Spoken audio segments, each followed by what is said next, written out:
Okay. Let's do this. 3, 2, 1. I'm just excited. Don't hit Hey, Emma, welcome back to the podcast. Thank you so much. One episode, but so dramatic. Niliona mtu ame comment kwa video tulipost Instagram akisema ati tuongeze half a rasta. It's me. Beneath these braids is locks. So beneath those braids is locks. It have been 3 complete rastas.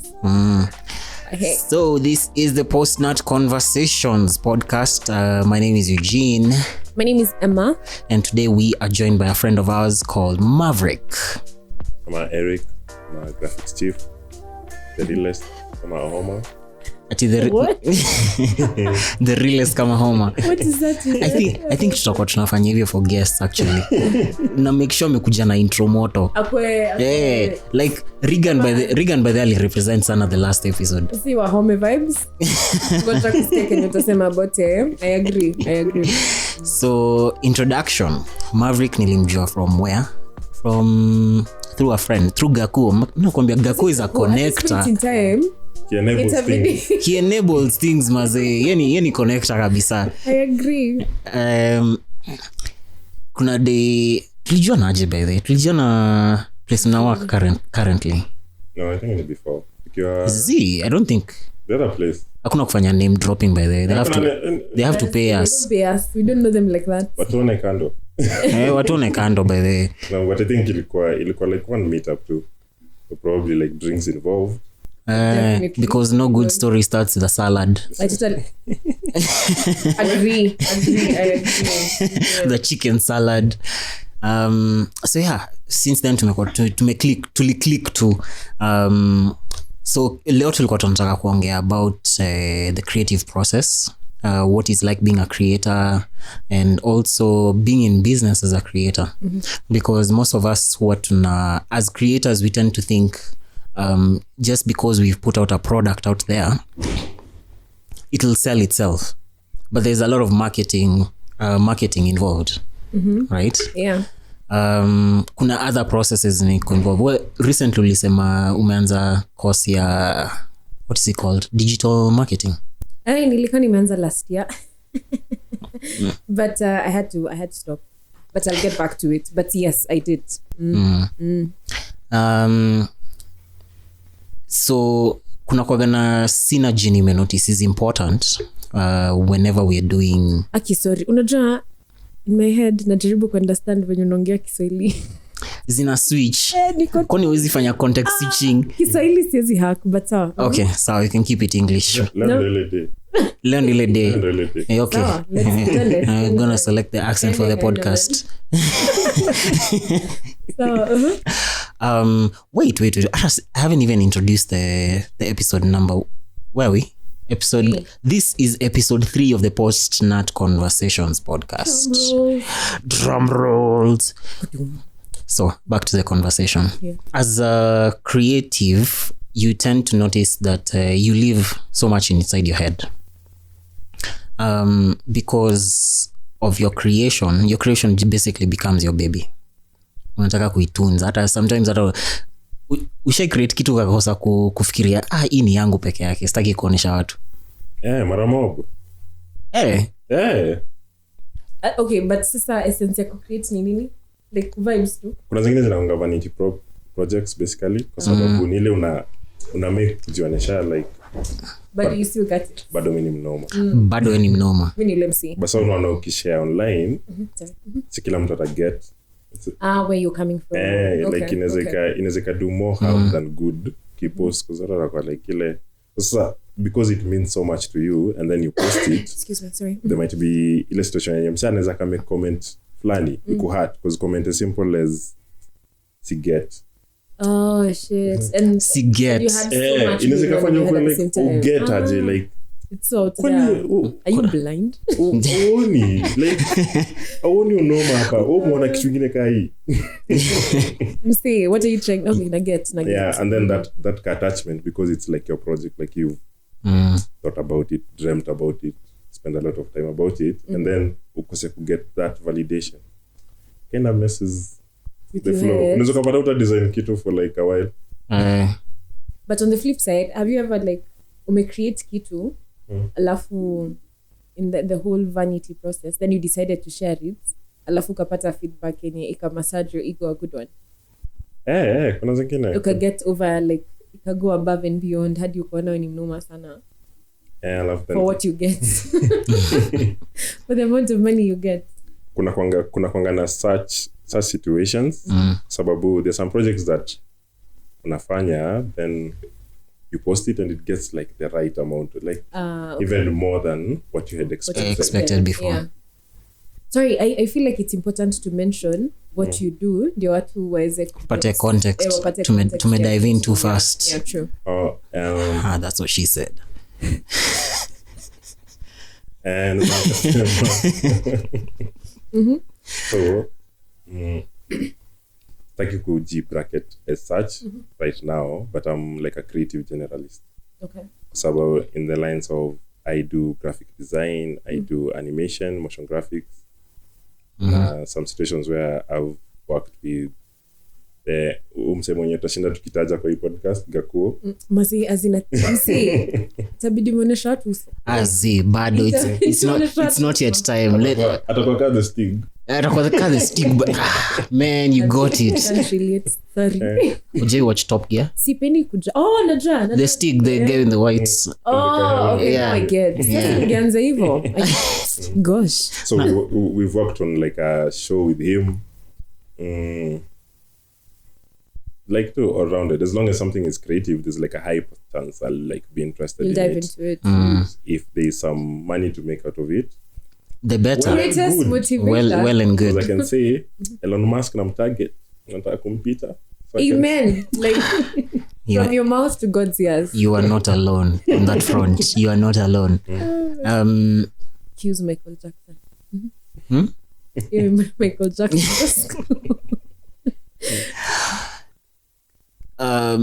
Wacha ni kuplug intro ya the Postnut Conversations, bro. Hiyo ndio alimake, as in logo iki drip and what not. He was the guy. Drip is forever. Na oh my god. Unajua kuna na creative like a block creative block yenye tuli get na hii podcast. Cause ukiangalia Instagram page yetu, the first post was made somewhere I think 4th of Jan, and then the second one was on 7th of Jan of 2020. Yeah, and the first podcast we released ilikuwa on 7th of Jan 2022. Actually, yeah, it was 2021 and then 2022. The first official episode. Yeah, the first official episode. Ilikuwa idea ya Mav, Vic na mimi. Vic ni Gakuo again. Gakuo. Iji. Oh my God. Na ever since then, by the way, tulishindwa ku get up to the creative. Hey man, as in it's been such a long journey. Mimi najua naweza kasema nini ili nimess. So after doing the trailer, ilikuwa like the right amount of hype. Like ini like mnatumiaje jina kwanza? Live video yenyewe ilikuwa like graphic. Very true. Very true. So the hype was crazy. Kwanza mimi nilipost kwa WhatsApp. WhatsApp. Watu walikuwa like tunangoja. So that pressure ilikuwa like the first episode better not suck. Yeah. That's too much pressure. I'm just oh god. I see. First episode better not suck. First episode better not suck. Puns intended.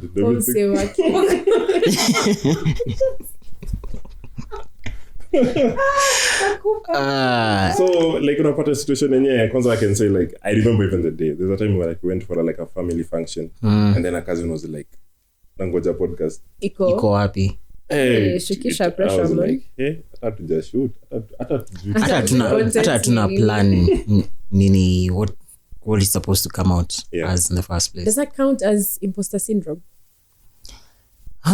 Imposter syndrome ni kitu unaweza fanya already but you're not so sure about yourself doing it. Exactly. I mean, I feel like you're good but you're not like exactly good enough because he like the preview had already set the bar too high So you weren't sure if you're able to match up to that. Yeah.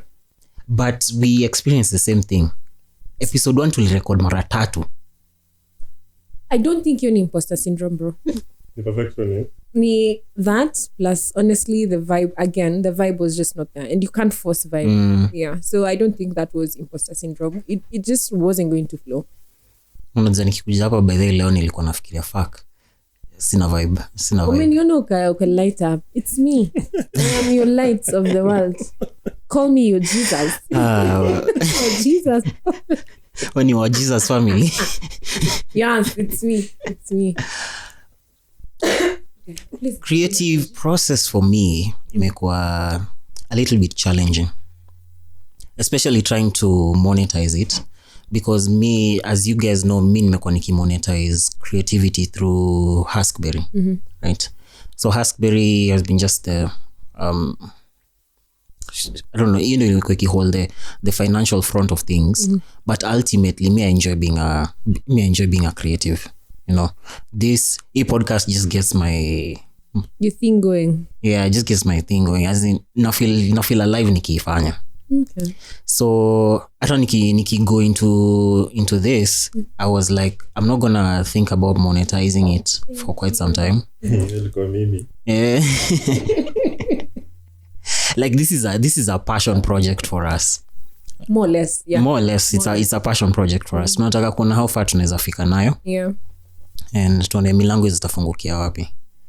You get. Kuna wimbo in my head nastaimba because I'm trying to be a better person. And kuna swali. I don't exactly consider myself a creative, so it goes to the two of you. Are you guys introverts? I ask that because there's this notion that goes, or people say or assume that every creative or almost every creative is an introvert. And if you are or not, do you think being an introvert helps with the creative process? I'm not an introvert, for sure. I am. Yeah. You are. Does it help with the process? I'd say like it varies, because there are certain situations where I think being an introvert is because you spend a lot of time in your head and like brews ideas, and because and because hizo thoughts zinakwanga zako, so when you share it, people are like, wow, this is dope. It's mad. But to you, it's like, I'm not quite sure about the idea, but since kuna sema ni kali, let me just see where it goes. Validation. But most of the time ideas zenye hatukwagi sure about ndio huwa zina work out. Funny enough. Actually, yeah, like 80% of the time. Yeah, like 80. It's very true. Because like I always say, like, most of when I look at my creative journey and even like the career and everything, everything has been like a good accident. A good accident, like it happened by chance or luck. Yeah, like it's guess, because like I felt like sijui kana fa kwenda stuff, but acha niende. Uende tu na flow. Because sijui nini ita happen, like what's the worst that can Vibes happen? Waniambie no, kwani unavunjika mguu? Exactly. Like Unaweza tupatie example? Yeah. Even like when I joined, like when I decided to do design and everything, it was because I had spent like 6 months after kumaliza kampo. So it dawns on you that tamaking is real. Fucking ghetto. I would not recommend. Because nilikuwa nimejaribu. I have a degree in mass comm, specialized in PR. Never practiced PR. So where is that? No, but indirectly it has actually helped. Funny enough. And I'll get to that. So after trying to get a job for 6 months, I didn't get any. Then a classmate sent me a link and was like, just tuma kitu. What's the worst that can happen? Yeah, true. Like, tuma. Already si tunaona tunadu kwa class yetu, wewe pekee ndio unaona do hizi vitu. So tuma. Then I sent. Then the guy responded and set like a date for the interview. I'll name drop him a lot because even today, when something amazing happens in my career, I always call him and I'm like, because you trusted on a real nigga. Yeah. For the real G's. Niko hapa. So that morning, nilikuwa nimeamka niko like siko sure kwa nini naenda interview because akituma hiyo email ya like set the interview, he didn't BCC everybody, he just CC'd. So I saw like every single other email. Then so ulikuwa na feel your pressure. I made it worse kwa sababu ile like unataka kujua like kasa ina kina nani. I like googled their emails and then like saw the stuff that these guys are making. Shukisha. Graphics on a mix sasa. Man, it was like they were looking for like a motion graphics guy. Yeah, I just made like 4 posters by that. I just couldn't make it. Like I had like an idea of the animation software, but I never like got like a job. So in case somebody asked me, like they wouldn't show kazi umedu. Nothing. You have nothing. So in my head, guys. Hata sina kitu ya kudu. Somebody many trust. So see nika decide even that morning. I know my aunt gave me a lift to Kenyatta. Then like because I couldn't Sota. Tough times are lasting, bro. I'm like doing the math. I'm like, if I pay the fare to here to like ilikuwa showground that time. If I pay the math, I might not have enough to go back home. Oh yeah. So I decided to work. And then there was also another reason for working was because I hadn't printed my CV. So you needed. So I needed to print Wait, CV. umetembea kutoka KNH hadi showground. Hi. But I'm getting there. Sifa ukinunua njugu na utembea ama kama hindi. Ndio kutembea so of course in my head ni umetama kuna asubuhi hakuna jua. Fair point. So see ile nikitafuta printer I worked at the Prestige. Okay, that's not too far. After printer then ilikuwa tricky because ni asubuhi. Imagine unaenda kwa the shop stop petrol station. Like mko na printer in your mind. I've ever seen a printer in a petrol station because you're so desperate just looking for anything that works for you. Back naangalia niko like ulikuwa na mchezo pia but ni desperate times bro. Ni like first real interview. So shit. Asijina do nini but niliambiwa lazima uko na interview uko na CV kwa interview. I must. So I printed it, walked the rest of the way at the showground. Called this guy and was like, niko hapa. Ingia. Gave this guy the CV. Looked at it. Like, what you normally wants to make it. By the way, you meet my money. So I was like, are you serious? Do you know how much I've had to work to print to save this money to print this? Like I don't use this to vibe. Imagine we just kapiga to story. Like honestly, those are the best kind of interviews. I'm not lying. For real, for me, interviews it's just vibe, not even like of course a professional aspect, but hakuna hizo maswali za ulisoma nini? And tell me about yourself. Fuck off, man. As in, bro. Yeah. So we just vibed, and then the interview luckily happened to be practical. Oh, dope. Now, what I had skipped is when my aunt was giving me the lift, nilikuwa naangalia tutorials, nilikuwa nazisoma, nilikuwa tu YouTube kwa simu. Like the few MBs I have better change my life. Yeah, because by the and they did. They did actually. Yeah. So nimefika interview, aka like stumiangi stuff, get story. So we talked, then it's like the way like you talk to someone and then you notice like you're vibing. It's like you, for an introvert, we don't talk so much. But when you talk and you find somebody that you vibe, you're like, you just go with the flow. Thank God you understand where I'm coming from. Yeah. So akakuwa like, so the interview ni practical. So I went to the machine yake, alikuwa me set up and everything. Even funny enough, that place, Gakuo was there. Gakuo was like sitting just like 2 seats away. When you wapi ukwangi? Bro, ni wapi ukwangi? 2 seats away. Anaangalia umsako like, oh my God, I'm a fresher. Because anacheki woga manza medungo official. Hadi viatu zina shine. Na yako chapo in black jeans and a black tee. Hakukuwa na dress code. So like umeona ile like una stand you're like a red dot in a blue room. So kama unajua wewe ni mgeni. From a distance. So like the interview itself was a practical like class. Something just animate this to here and everything. I like did it in less than 10 minutes because it was really not. And you're not bragging. You're I'm just not saying. bragging. It was like really easy. So he did that. Hapo kuna mtu alikuwa amemwaga jasho a good one. Unasema it was Sasa manzi na show. Unajua alikuja kuniambia like after we're done because after vibing I even had like because during that time I was like since in production house I'm either getting out of here with a job or you guys have picked my TV show idea because I had a TV show idea. So one of these two things have to go. Sitoki kwa hii flow jobless. So ni heri like niko producer ama niko mso animation. You choose. And I told the guy he's called Jackton. Ni mnoma. Mwendene tumwangalie IG, JT. You'll see witchcraft. Jackton. Wow, witchcraft? Jackton Black Jackton man. Okore. He's an plug too. Plug maze. He's a fluid animation. Fluid simulation. I think nishaona. Ushanionyesha. So fluid animation in like wase wenye wana animating. You see like Coca-Cola. Sometimes it's not like the soda being poured. Like somebody just animating. Guy niliona hizo vitu YouTube sometimes shit will mind fuck by the way. And he's like dope. He's like the first person who actually told me about the creative journalist because niliona kwa signature yake nikakuwa like what the fuck is this? About sir. Okay. So when googling to nikaona like so he's somebody who does everything. Like he's kind of like creative. Like where as long as you might try voiceover, you might try rapping, you might try, and he actually did every single one of those things. So like in a way, I normally say like I'm here because like I got a good mentor when I started from him, and he had faith in you, as he said. Yeah, that was jolly on a nini, but akona macho clearly. Yeah, but see the first time nimeambiwa na mtu like me, I have a similar story as to how I got into software engineering. Oh. Yeah. Mi nilipata phone call nikiwa class usiku because I used to go for evening classes. Na Gakuo. Umse nika HR wetu. Oh God.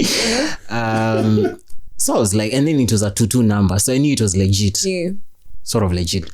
And then when I picked it up, it was like, Eugene. I'm like, yeah. I need you to come for an interview tomorrow. Like, what? Okay.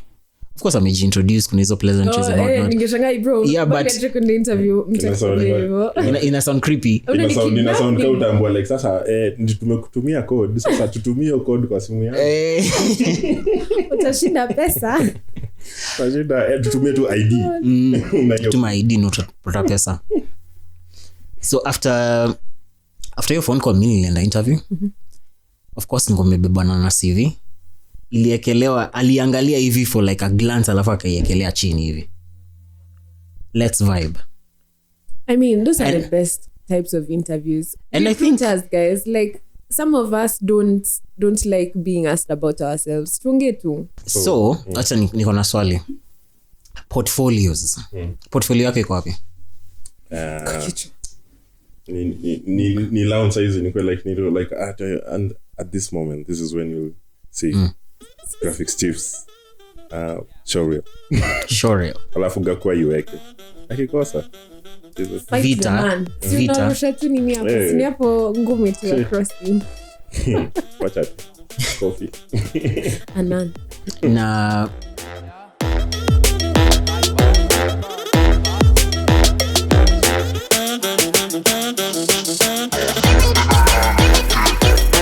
so nikasema kwa sababu ya the graphic design and the motion graphics portfolio yangu ni like a hybrid.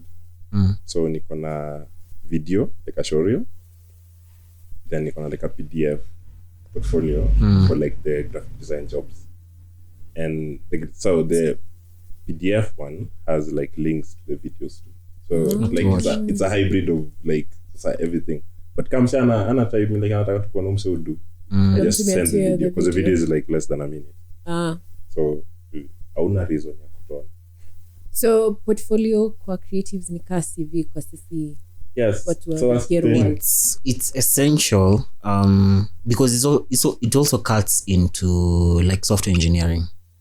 So in software we use a website called GitHub. Oh yeah. You've heard of GitHub? It's GitHub, man.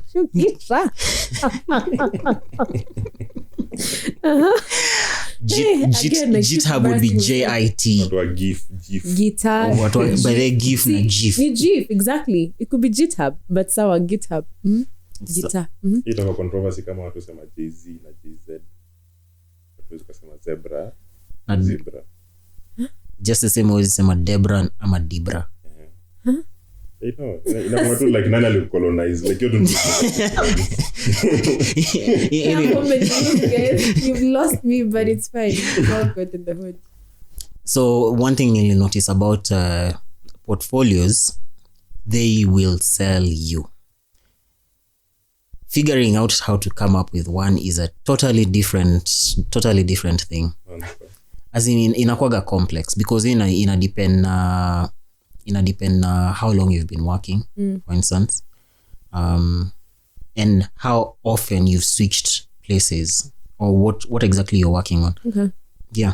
So katseme, if you're only working on like motion graphics for one company, you only have one thing to show. But if you have, that's why you have so many, like, okay, not so many, but you have the hybrid like, and you have the video. Kwa your portfolio, matches unaweza kukoka like una make one company. Let's say you make ads for that to me umsewa Fatboy animation. ule msewa fiber. Oh, okay. Like ka portfolio yake yote tu ni like fiber. Like so iko na hii ad ya ku advertise. Utakaminaji. Utaduaje? Okay. Yeah. So some variety, that's why sometimes unamonga like personal projects isn't those make a difference. Personal projects ndio come through the most. Then when Eugene amesema the tough bit about portfolio is like you have to gather them. It's the kayangu like nili for like short like tech. But nilikuwa babysit kwa after we make nilikuwa nimekana for like 2 months. Oh wow. And then even before we make ilikuwa like 2 years. Because it's the painful process of actually gaining experience. Alafu ile like kazi gani yako ni shiti na fighter make kwa hii. I get. Because I don't see like top notch. Kila kitu nakanga top notch. Gani na like gani aija make the cut. So alafu stress ni uiweke alafu wasako like ndio ile project hata tuko like after all that guys. See by the way tufanye nini show reel ya jobs zenye zimeflop. Why not? Abu think about it. Shukisha kwa jeshi. Cause nilikuwa na sasa luku na nguo zako zimeraruka. Mbona nataka kujemba last? Are you Kanye West? Okay, hear me out. Kanye West is just chilling. Okay. Oh god. It's like don't hate. Wait, kila mtu akona. I'm not hating but look at you. Like, everyone has their own vibe. It's okay. But sasa hata nikuulize tu swali. Acha tu digress kidogo. Sawa. You're working hard to buy it on clothes. Yeah.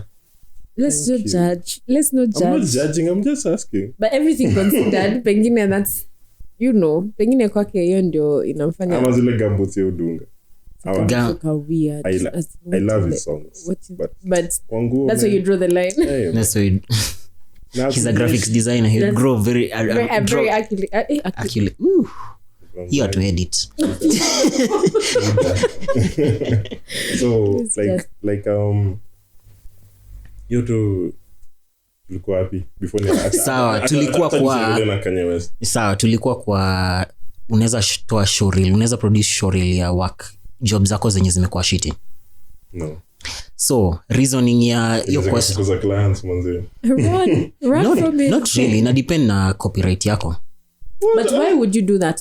So reasoning me it's like commit them alafu na show instead of kusell your best cards. Unatoa kila si ndio tunamwangusha hapo red flags ndio akakijua. Mungorota. Kuna venye sijuangi kwa unaingia tu kwa mlango tu hivi unapata shati hapo. Hiyo ndio shida zangu. Una get? Acha kujianika hiyo shati. So reasoning ya logic ni why? Reasoning ya logic ni your story does not have highs only, and I think sometimes it's important to share the fact that you have also failed to get to where you are. I get where you're coming from, but remember, we're trying to make the best out of the opportunities that we have. So you can't go out showcasing where you failed, because unfortunately humans tend to be very judgmental. So if I see something you've done wrong and I'm trying to hire you, I'll possibly think of what could go wrong in that project. Does that make sense? No, it's versus he has a show reel of work that has gone really well for him, you know. So it's that versus where he's come from. Why would you want to show guys that? You know why?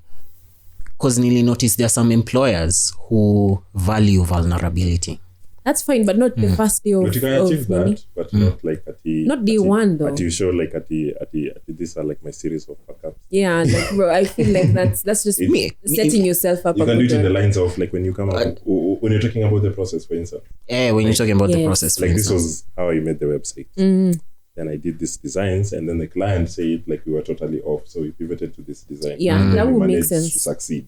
You're still selling the success. Yeah. But you're just saying like hata ukingangana kuna vitu nyingi zitachapa left. Haimanishi ati it's a smooth sailing. The Yeah. whole process can't be a smooth sailing. So I can I say get. the part about being creative is actually coming up with the idea. Yeah. Sucks. It's a terrible thing. I don't like that process. it It's a necessary is process. fucking painful. Wow. I didn't know, guys. Yeah. But I get. Alafu pia acha niseme But you've also experienced this. Yeah. We've been struggling with scheduling. When is today? Today is Saturday. But because I've been busy, like normally, as long as I have stuff in my head, I can't. Give room for anything Yeah, else. like right now, I'm in the fucking pits, man. But if So- I have time, I just organize myself and it goes. Not because I have like things I can't talk about or stuff like that. It's because I nendanga na plan. Yeah. but unajua venye ulikuwa umesema at first ati kuna watu wakwangi creative naonanga mu find very hard kuagree na hiyo part. Me too. Kila mtu anakuwa creative ni degree na Mi fikiria mi ni creative but in my overthinking because I'd have like a proper tunakonga na mapans zingine moto nakwanga ule msee na sio ni creativity but see creativity I think you vary too because kuna msana za kaangalia something it depends on the field that you're in. I get na kuna kitu pia ulisema like even with my pants kuna watu hawaget and that shit really pisses me off. I'm like are you dumb? Explain jokes. Ukumbuki vile Wahome alikuwa anasema nini sarcasm is a measure of intelligence. I totally agree with that though.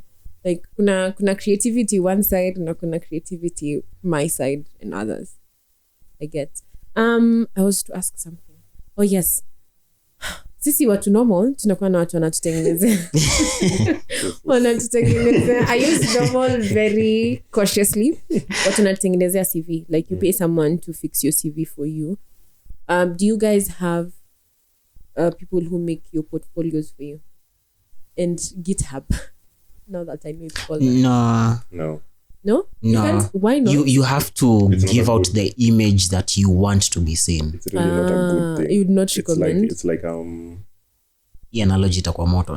you can have a manager but you see the manager shouldn't be like speaking about your business. Your Kuna venye- business nika for and instance Nyasha kuna manager sasa manager wa Nyasha kianza kumwandikia ngoma You must hate a math. Mm. Okay, fair point. Yeah. I get. so it's like the portfolio should help sell You as a person. Yeah. So like even when like with the struggling and everything it's like a learning process because it means like the next portfolio that will come up will be better because I've done like 2 short reels. The first one was okay. The second one is a bit better. I'll make a third one and it will be better. Mnafaa kuenda kwa Definitely Instagram better than page yake muone yenye anasema it's a little bit better. You're just little? It's a little bit better. Little? Bisa. Okay. I get. But I ni get. hivyo cause ni weird like kuna ukihaya msee alafu I decide like cause umempatia creative independence. So Emma is like this chilled person. I decide kwanza kwa ngoma. Naanza na Mugithi. I'm that guy. Yeah. Then cut zake manzi ameka like that shots. And that's not you Ni ule like DJ enjoy. wa hii place ya Kikuyu. I swear to God umedescribe DJ wa club ingine iko hapa Kikuyu. Yeah. And then you find like you enjoy doing like the bubbly stuff like kids stuff. Yeah, like content ingine okay for your project. Juu unaanza like, wapi? no. Ameka turn down for what up hivi. Okay, I get. Because portfolio is not really a CV. You kind of make sense. Una make It's sense, a 'cause showcase of It's a showcase of what your skills. you do and who you are Yeah. really. It's like the one thing that unaweza ukaiacha circulate and you'll still like make people curious about like who About is you, this yeah. guy. You know?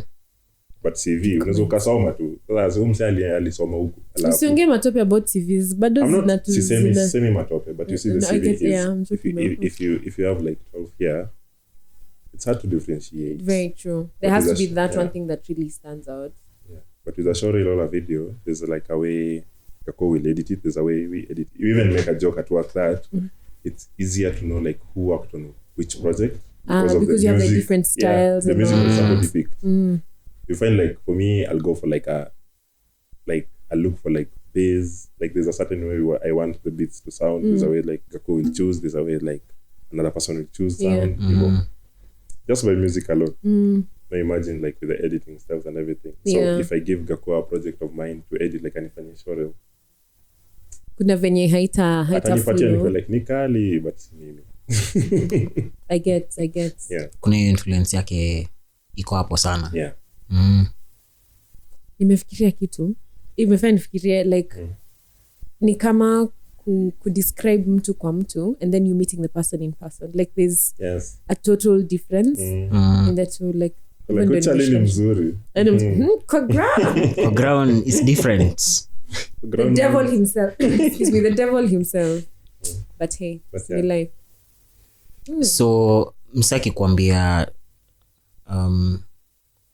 if a client approached you akakwambia show me your best work and then show me your worst work, why are you looking at the worst though? Because growth. Bro, me no.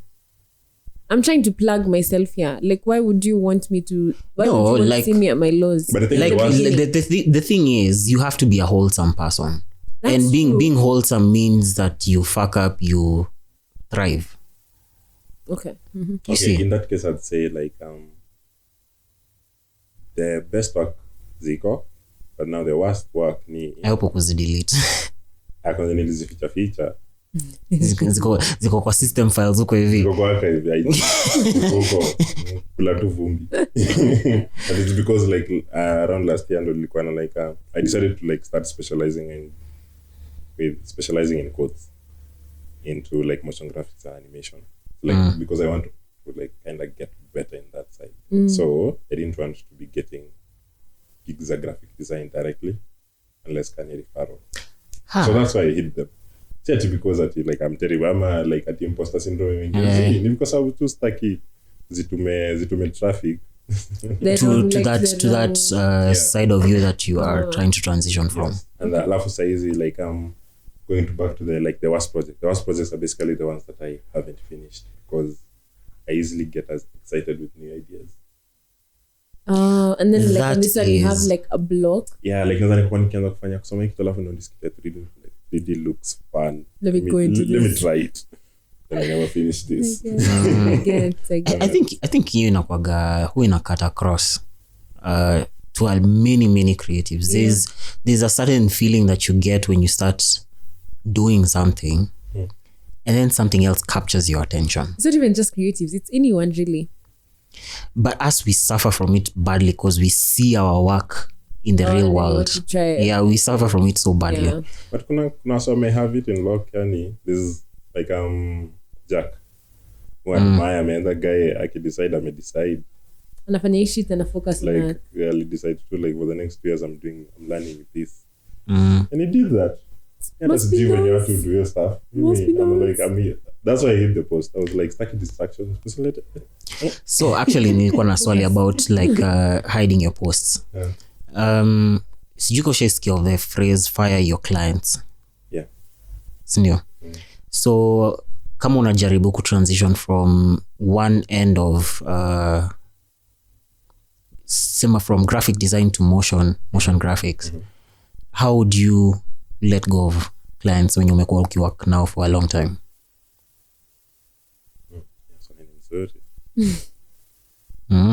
So kuna this YouTube channel called naitwa The Future. The Future. Your page ni gem nilipata change life yangu. By the way kama unasikiza hii podcast and you're a creative, go and look at your YouTube channel into The Future. FUTUR. Yeah, aina hii misho inaitwa The Future. Like gems upon gems about gems. Like the business side of design. The business side of creativity basically. Most of the time unapatanga as creatives we're so passionate about the work itself. You don't think about the bills that are supposed to be paid. So with kutengeneza shati, you have to get material and everything. With creative, it's your mind. Yeah. It's very hard to like kind of equate that to value, and you also get tired. Creative block is an actual human. It's a thing. So people should actually like give him space. I need all the space in the world, guys. Please. So like those are the things, and now that channel kind of brought that into sense. They literally have like a video about hiring a client, and I watched it and I was like, this is like it's going to be a necessary video in the future, and it came actually to be a necessary video. Oh, it has. Yeah, because there are several ways to go about it. There are ways of you might be so since you've had these clients for such a long time, because kuna wale clients when you ulianza now ukianza career, so you're charging a poster for 500, but now as you've grown, it gets to a point where you're like charging a poster for 5K, but now you see you can't tell that client that. So the client atakuja uko like kwa nini unanilipisha 5K? Si tulikuwa tunalipishana 500. You know, it's a very hard conversation. Yeah. So sometimes you're like this, I've reviewed my prices, and from the way things are, I'm not sure if you guys will meet it. Yeah. But I don't want to cancel it out. So the new prices are this. If you guys are comfortable, you can continue. Yeah. You can continue. If you're not comfortable, I'll totally understand. But I'll appreciate that's referrals. A good one. Yeah, that's a good one. It's not mean. It's not ile tu unasema tu like candid. Cost of living pia imepanda. I need to like in this your country. Yeah. I've learned a lot during the process. It's from our work you've actually seen that I've learned a lot. And like more Kenya. Nika ile kuna tweet fulani nishaiona ati if I do a job in 30 minutes and I ask you for a premium, you are paying me for the 10 years that I learned and I spent to learn how to do that job in 30 minutes. And most people don't actually like understand that bit, because let's say Eugene anaweza do website within a day. Alafu because of that anakucharge 100,000. And then somebody else does the same job within a month and charges you. And does what? And charges. and charges. And charges you 50,000.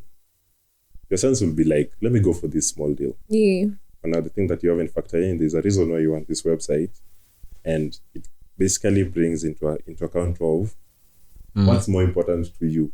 Is the time and money? Time when Eugene and I spend and the money. Then you're like, why are you so expensive? This guy is charging me 50K, but you don't factor in like this guy, there's a reason why he's charging you 50K. Yeah. You experience maybe hakuna. I fine-tuned my process. This is why I'm charging you this much. And you see, for me, I normally say, I try as much as possible. The way every single client is normally like, it's very difficult to work with creatives.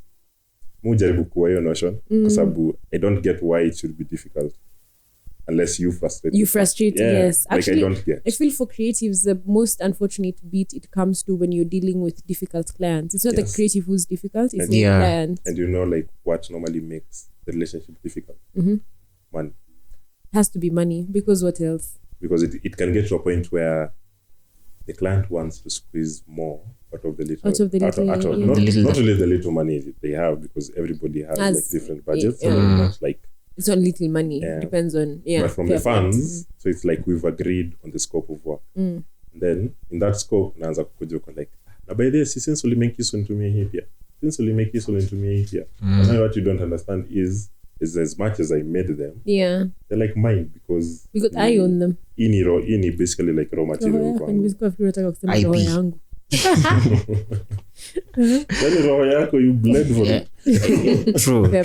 So like that's trends, and for most creatives, that's why you're like, should I ask for more money? And if I ask for more money, will they see it as greed or anything? But in real sense is, you guys, if you had figured out a scope of the work, if you are doing this logo design, and I'm going to give you the JPEG files and everything, and then midway wanze kuniambia like, see unaweza tu kaingiza ka email signature, I should charge you for that. Yeah, true. It's definitely. Unapanda kama 3 alafu unaambia umse like nilikuwa naenda West najua nilipata out so ni drop tu pale Pale, si hata yes. kuitisha fare Of course, so yeah. sijui kwa nini Yeah. with design everybody normally expects like rules zichange Zichange. kwa sababu mid contract or something. yeah kwa sababu it's not ati hakuna mafuta na choma ni I'm using electricity these things that I'm using My so energy, guys. I really don't get that bit about it and Yeah. it's where the frustration normally comes in which is very unnecessary And unfortunate.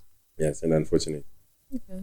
and the That's frustration normally come in because one of the parties decided not to speak up.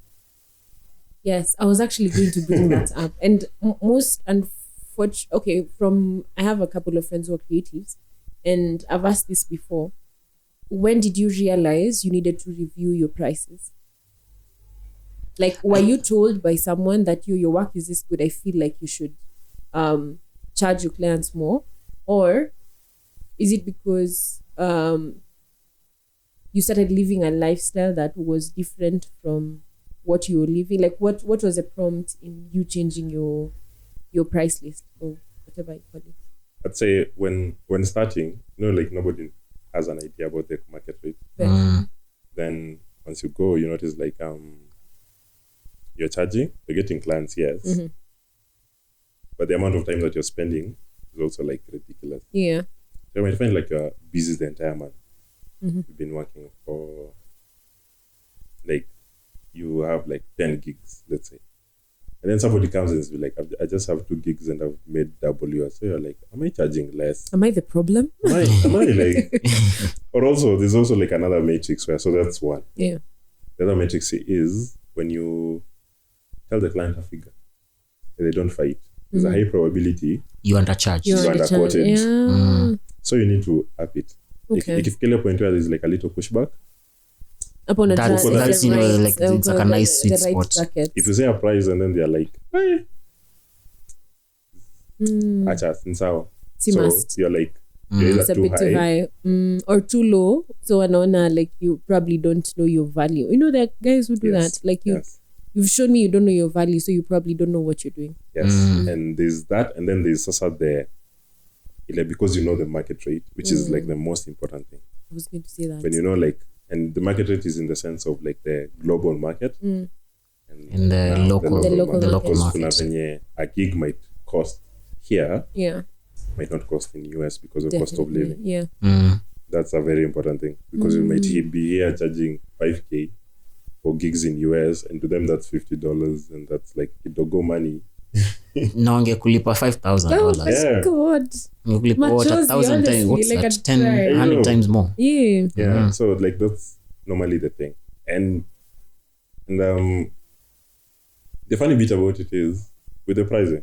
Imagine it's just you. It's because you're scared of asking. Of asking for the money. 'Cause- People out here have money, by the way. Yeah. Like no Exactly. lie. People have money. Because one person might complain about 5,000, another person will be And like, to the other ninja is Anza. just Anza like job when mapema. what they're expecting. Yeah, I get. so like it varies. So yeah, it comes in the sense of like you kind of gauge the client too, because you can't charge Safaricom the same amount you will charge like a guy in the hood Who's starting a still kiosk Banja. hapo. You get Yeah. so they might be brochures, but you also look at the value that you'll have to the client.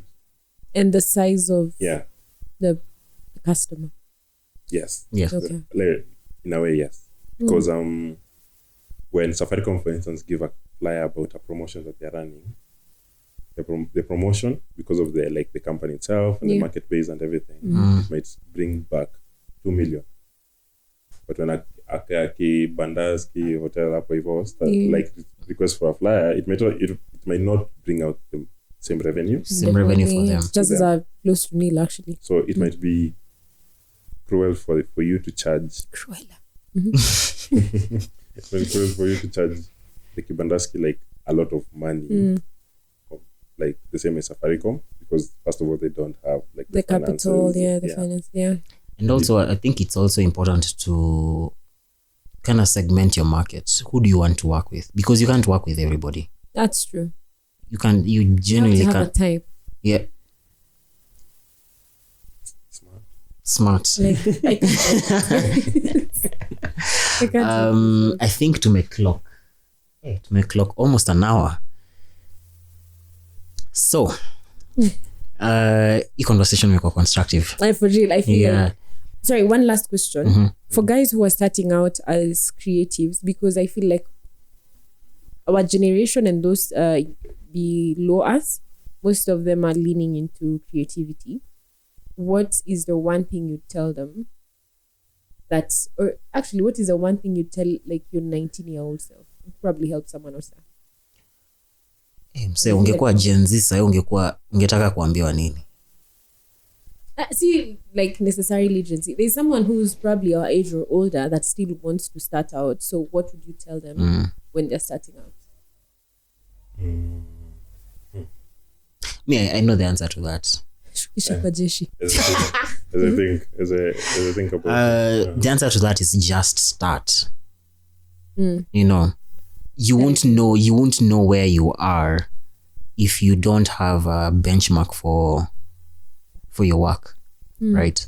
Kama feedback yenye nilikuwa na get with very picky people who are my friends about the previous video podcast that we did is sikuwa nimevaa socks. Like, why would you even notice that? Why would you even notice that? but okay, nakuelewa akili yako iko into details. Actually hiyo ni plug. Mwendeni mwatch hiyo episode sijavaa socks. Only applies if you have a foot fetish, but okay. Who knows? I don't know what you're into. I don't know. Wild, yeah, but I think starting is very important because inakupatia benchmark ya gauge mali uko with your skills and you know what to adjust. Like when we started out, tulikuwa na struggle kutumia hizi mics. Right now we are struggling. We are sort of getting somewhere. We are getting better. We are now in visuals. First 2 episodes ilikuwa audio only. You know, you figure out how much you can push out of yourself, how much you can pull out of yourself, in such a manner that you don't break yourself and not end up hating what you're trying to do. You know, such that uachane nayo kabisa. Tulianza video because niliona kuna room kiasi ya we can actually get some time to edit the video and still do. We have like some amazing guy who's doing it. Mimi sisemi jina yake tena because I'm tired, but yeah, we have someone who's helping. Yo mse. But starting is the most important part. Because I don't think Mav angekuwa na portfolio yako nayo kama angeanza. Kama angeenda hiyo interview actually. Inaitwa kama ungeenda hiyo interview, kama ungetrek kutoka Kenyatta hadi showground. Go up Johnny Walkering like an answer.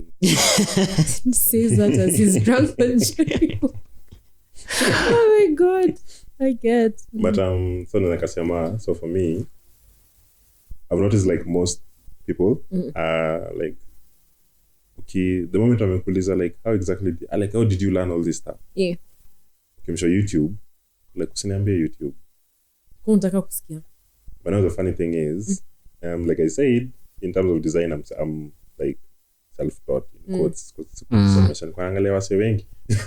Like, but it's out of your own curiosity and going out. So like the internet is like that one place where you can learn everything, and it depends. It's like a rabbit hole. Depends like what really interests you. Like what you can either get the bad or the good. Just you to decide how exactly you use it. Okay. And it has a lot of stuff, and you need to embrace it. YouTube has a lot of stuff. Till today, I'm still learning, and I still go to YouTube for like 80% of the stuff. It's the same way. Like if you wanna be a good software developer, you need to up your Google skills. You just have to go. You go like 90% of. I think generally, I think it's everything. It's actually everything. It cuts across. You know, Google is your friend. Google is your friend, maze. So usiogope. I don't think wase wanafaa kuogopa the fact that mse anasema ati enda YouTube. There's a lot of there are whole courses. Like very short courses, like could be like 10 minute episodes, but they're like 50 episodes. You don't have to do all of them at once. Just small. Give yourself 50 days. 50 days is enough. Utajipatia room ya kumarinate akili yako around, you know, this thing that you're trying to achieve. and also utajipeleka too fast that you feel like you're burning out already and you're just simply learning, you know. And so like for that skill ilikuwa honed your time yenye nilikuwa nilijoin the place ulikuwa. because like I said, a mentor is like everything. When you get a good one, that was actually going to be my point, guys. Something I picked from the both of you, at least for you, I know, having a mentor is very important, because they get to guide you and they also have experience in whatever field that you are in. So get a mentor. Like, they don't have to be older than you, they just probably have more experience to be more experienced than you are. Nikavi the same way BN tukiwatch CTA yake alikuwa anasema I want Ben Sol and Viri to have half the journey that we had, so we will mentor them in a manner that was like, that's everything, man. BN kama utaisikiza hii kitu, by the way, shout out to you. That was a really good point. Try make the world a better place for the next person. Cut their journey in half. They don't have to go through the struggle that why not? You know, they're going to say that funny now. Who? Oh, for real? Yeah, like when starting. You know, at some point I was like, I do not understand why. I'll ask you something, and then you tell me to go and Google it. So you know. So just tell me, yeah. But in a way, it was like, first of all, to build like a Google is your friend feeling. Very and important. After you notice someone has like kind of gotten like that before, to be more of you just nudging, like you drop to hints, because during that time, as long as he was the mentor, there are certain scenarios where we were like teaching each other stuff, which is great. So there's a time where I'll come and be like, say, last week. Solution. Where? Catching. I guess. Let me show you. This is how we will be doing it from today. Student becomes a teacher. And I think even the department itself, it was like that, because by the time I was joining, I was myself, or I didn't really digress in Kumalizia. So me no really joined. Then a few months down the line, there was another opportunity that came up. So this guy, Tony Cube, is the guy who's painted this. Yes, that name sounded so familiar. And that time he wasn't even drawing. Even the drawing was like, we do not understand why you can draw and you're just here chilling. Tebu anza kuchora. So in our space we had like a whiteboard where every day, in case you have a pan or you have like ukutuna kitu that is so dope. Unaandika tu hapo. So there's this day where like Jack akwa amefika ofisi. So like you just wake up with a feeling.